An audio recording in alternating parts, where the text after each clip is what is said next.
Bonsoir à tous, bienvenue à ce flash d'information. Yamoussoukro sera en chantier. Le président de la République, Alassane Ouattara, a donné le coup d'envoi des travaux de réhabilitation de la voirie à l'issue du Conseil des ministres tenu hier mercredi dans la capitale politique ivoirienne. Les travaux qui ont été lancés portent sur la réhabilitation d'environ 37 km de voirie revêtue et le bitumage de plus de 4 km de route en terre dans la ville. Les travaux qui seront exécutés en 12 mois vont coûter près de 33 milliards de francs CFA. Rappelons que ce sont environ 300 km de route en terre qui ont été reprofilés dans le district de Yamoussoukro. La première dame de Côte d'Ivoire, Dominique Ouattara, est à Washington où elle enchaîne audiences et séances de travail.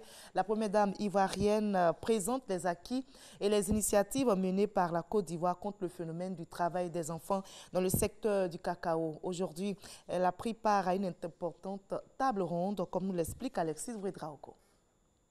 12e étage de l'Atlantic Council Office.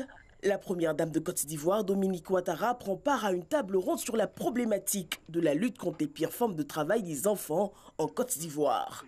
Y participent également des personnalités politiques, de hauts cadres de l'administration américaine et des hommes et femmes de la société civile.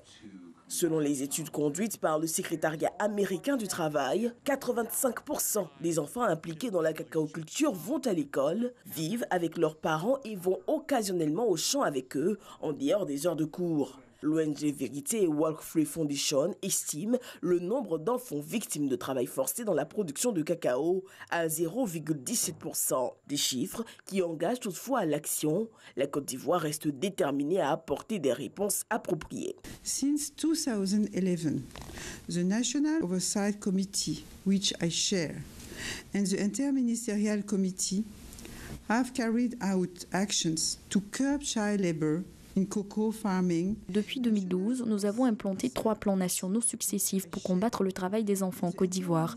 Le 3e plan d'action 2019-2021 vient d'être adopté avec un budget de 127 millions de dollars américains, soit 63,5 milliards de francs CFA, pour s'attaquer dans une approche holistique aux causes profondes de ce phénomène.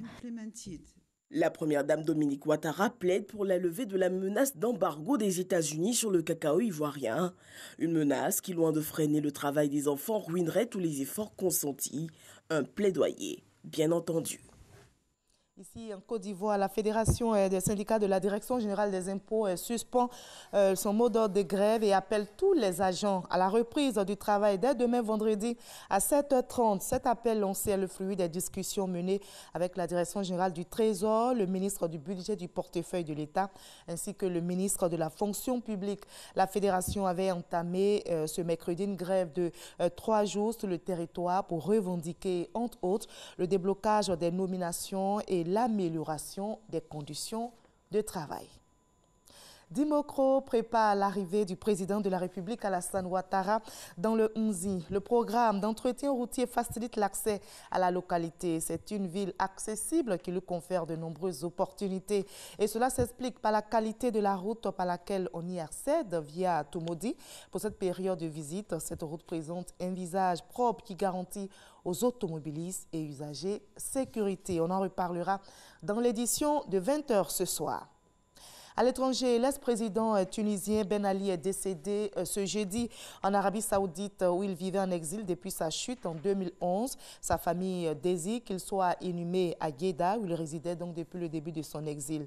Pour rappel, après des manifestations populaires sans précédent qui ont donné naissance au printemps arabe, il s'est exilé avec sa famille le 14 janvier 2011 précisément en Arabie Saoudite. Il a dirigé la Tunisie pendant 23 ans.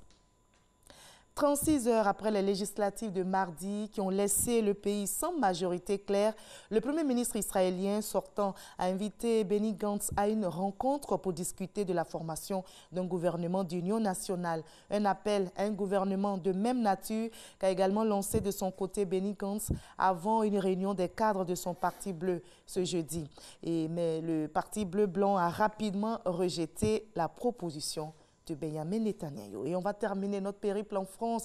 Un an après la perquisition mouvementée au siège de son parti, le leader des Insoumis, Jean-Luc Mélenchon, est jugé aujourd'hui pour acte d'intimidation contre l'autorité judiciaire, rébellion et provocation. Politiquement affaibli, le député dénonce un complot du pouvoir et compte se servir de cette exposition pour inverser la tendance. On va se retrouver à 20h pour la grande édition, mais juste après ce Flash Info, suivez l'info régionale pour avoir toutes les nouvelles de nos régions ici en Côte d'Ivoire. À tout à l'heure.